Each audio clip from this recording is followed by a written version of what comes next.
اعوذ باللہ من الشیطان الرجیم بسم اللہ الرحمن الرحیم ایاک نعبد و ایاک نستعین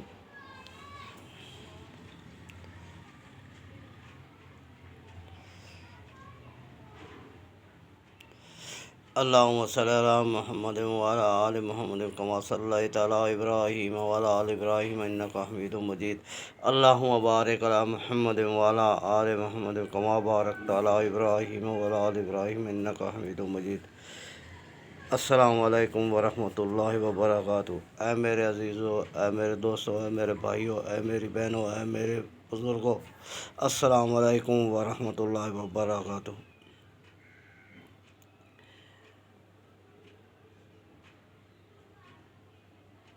میں یہ جو ویڈیو آج بنا رہا ہوں،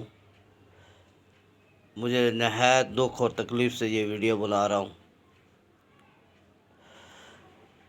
اب حالات اور واقعات ایسے ہو چکے ہیں کہ اب جو ہے ملک کے اندر اتنی مہنگائی، اتنا کچھ ہو چکا ہے کہ ہر آدمی کی پہنچ سے ہر چیز باہر ہوتی جا رہی ہے۔ لہٰذا میں اب اپنے ملک کے لیے، اپنے بھائیوں کے لیے، اپنے بزرگوں کے لیے، اپنی بہنوں کے لیے اور اپنے ماؤں کے لیے ایک بہت ہی اعلیٰ قسم کا پروگرام دینے جا رہا ہوں۔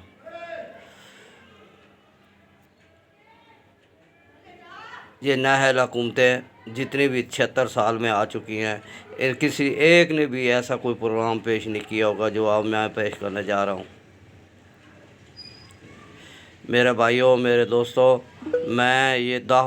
یہ میرا دعویٰ ہے کہ اس جیسا پروگرام آج دن تک 76 سال کی تاریخ سے علاوہ جتنی دنیا کے جتنے ممالک ہیں، کسی میں ایک ایسا پروگرام پیش نہیں کیا ہوگا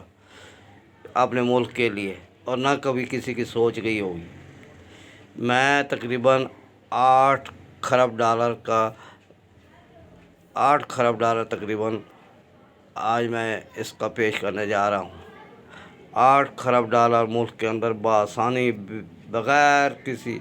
تک و دو کے، بغیر کسی مانگے تانگے سے، بغیر کسی اوورسیز کے انویسٹمنٹ سے، اور جتنے بھی ممالک ہیں ان کے انویسٹمنٹ کے بغیر یا زمین کے خزانے نکالنے کے بغیر یہ پروگرام دینے جا رہا ہوں۔ تو میرے بھائیوں، میرے دوستوں، میں آرمی چیف سے ایک اپیل کرنا چاہتا ہوں، اور وہ اپیل یہ ہے کہ خدا کے لیے تم نے جتنے بے گناہ لوگ پکڑے ہوئی ہیں، چاہے وہ عمران خان ہے، چاہے وہ جتنے بھی لوگ ہیں، جتنے بھی تم لوگوں نے 9 مئی کے کیس میں، یا اس کے علاوہ جتنے بھی تم لوگوں نے بے گناہ پکڑے ہوئی ہیں یا ان کو سزائیں دے چکے ہو، ان سب کو رہا کر دو۔ اگر تم چاہتے ہو کہ میں ملک کے لیے کچھ بات کروں یا ملک کو کچھ دوں، تو میرا مطالبہ صرف ایک ہی ہے ابھی، کہ ان سب کو رہا کر دیا جائے، اور اس کے بعد میں آپ کو، اے آرمی چیف صاحب، میں آپ کو دعوت دیتا ہوں، بلکہ تمام ملک کے دانشوروں کو اور پی ایچ ڈی لوگوں کو اور جو سائنٹسٹ وغیرہ جتنے بھی ہیں، ان سب کو دعوت دینا چاہتا ہوں کہ آئیں، اور میں اس پہ بات کرنا چاہتا ہوں۔ باقی اور جتنی بھی چیزیں ہیں ملک نے اندر، جتنے بھی مشکلات ہیں، جتنے بھی آ رہے ہیں، ان سب کا پروگرام میرے پاس ہے، اور میں سب کو دینا چاہتا ہوں۔ مثلاً ایک سموگ جو ملک کو بہت تنگ کر رہا تھا پچھلے دنوں میں، مجھے ابھی نہیں معلوم کہ ابھی بھی ہے یا نہیں ہے، لیکن پچھلے دنوں میں انتہائی جو ہے نا شرمناک حد تک جو ہے نا ان لوگوں نے مختلف باتیں کی ہیں۔ کسی نے کہا کاربن ڈائی آکسائڈ ہے، کسی نے کہا ہائیڈروجن زیادہ ہو گئی، کسی نے کہا فلاں گیس زیادہ ہو گئی، کسی نے کہا فلاں گیس زیادہ ہو گئی اس کی وجہ سے ہے، کسی نے کہا رکشوں کی وجہ سے ہے، کسی نے کہا بسوں کی وجہ سے ہے، کسی نے کہا درخت نہ ہونے کی وجہ سے ہے، کسی نے کہا یہ بھٹھوں کی وجہ سے ہے، کسی نے کہا فیکٹریوں کی وجہ سے۔ میں کہتا ہوں جتنے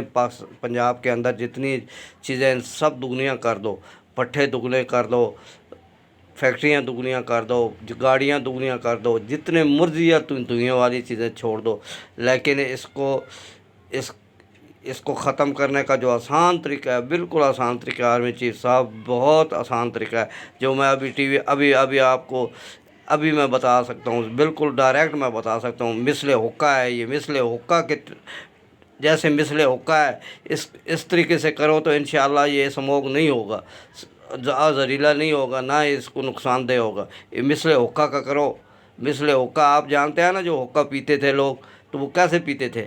مثل حقہ کرو اس کو۔ دھواں جب پانی سے گزار دیا جاتا ہے تو پھر دھواں کا کوئی اثر نہیں رہتا، کسی قسم کا اثر نہیں رہتا۔ لہذا اس کی یا کوئی اور اس کے اندر پانی کے اندر بے شک کوئی ایسا کیمیکل ڈال دینا جس کی وجہ سے اس کی اور طاقت مزید ختم ہو جائے، تو یہ ہو سکتا ہے۔ ہر گاڑی کے پیچھے ایسے ایک خزان ٹینک بنا دیا جس کا سلنسر اس پانی سے گزار دیا جائے۔ یہ میں اوپن اس لیے دے رہا ہوں کہ تم لوگوں کو اب میں سن کے 50 سال سے اوپر سن رہا ہوں، لیکن تم لوگوں کے پاس کسی قسم کا کوئی پروگرام نہیں ہے۔ جب مسئلے حقہ کرو گے، فیکٹریوں کے تمام بھٹوں کے دھوئیں پانی سے گزار کے اس کے بعد چمنیاں بناؤ گے تو انشاءاللہ یہ آپ کو نقصان دہ نہیں ہوگا۔ یہ بے شک ایسا پٹھے کے پاس ایک ٹوول لگا دو، بڑی چیز لگا دو جس سے وہ پانی سے گزارو دھوئیں کو، اور اس کے بعد آگے چمنی لگاؤ، جتنی مرضی لگاؤ گے کوئی نقصان دہ نہیں ہوگا۔ ہر فیکٹری کو پانی کے ہر فیکٹری کا جو دھواں ہے اس کی چمنی ہے، وہ پانی سے گزارو۔ پانی سے جب گزارو گے تو انشاءاللہ اس کا ایسا ڈیزائن کرو، ایسی چیز مرتب کرو تو اس کا جو ہے دھواں پانی کے اندر سے گزر کے پھر وہ باہر جائے تو آپ کو نقصان دہ نہیں ہوگا، کبھی بھی نقصان دہ نہیں ہوگا۔ تو میرا بھائیو، یہ میں اوپن اس لیے بتا رہا ہوں تاکہ یہ اگلی بات جو میں کرنے جا رہا ہوں وہ میں اس ویڈیو میں نہیں بتاؤں گا، اس لیے تم اس سے اندازہ کر لینا کہ میری سوچ اور میری فکر کہاں تک ہے۔ تم لوگوں کے ابھی آج دن تک اس جگہ پہ سوچ اور فکر نہیں کی ہوگی۔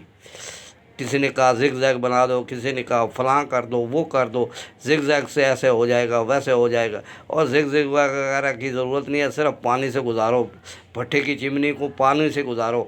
پانی سے گزارو گے، چاہے ادھر تالاب بناؤ، چاہے ادھر ٹوول لگاؤ، چاہے جو مرضی کرو، اور ہر روز پانی کو چینج کر دو بے شک، اور اس سے اچھی اور کیا بات ہو سکتی ہے کہ پانی چلتا بھی رہے۔ وہ پانی بے شک زمینوں کو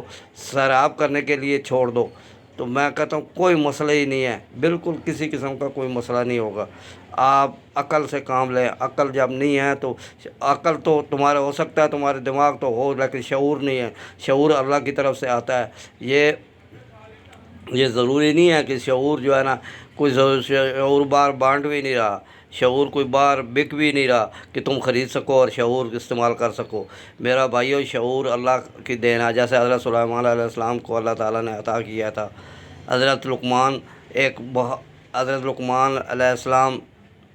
نہ کوئی پیغمبر تھے، نہ نبی تھے، لیکن وہ ایک غلام تھے، اور غلام کو اللہ تعالیٰ نے اتنی بڑی عقل اور دانائی عطا فرمائی، اور ان کی کچھ چیزیں ان کے کام اور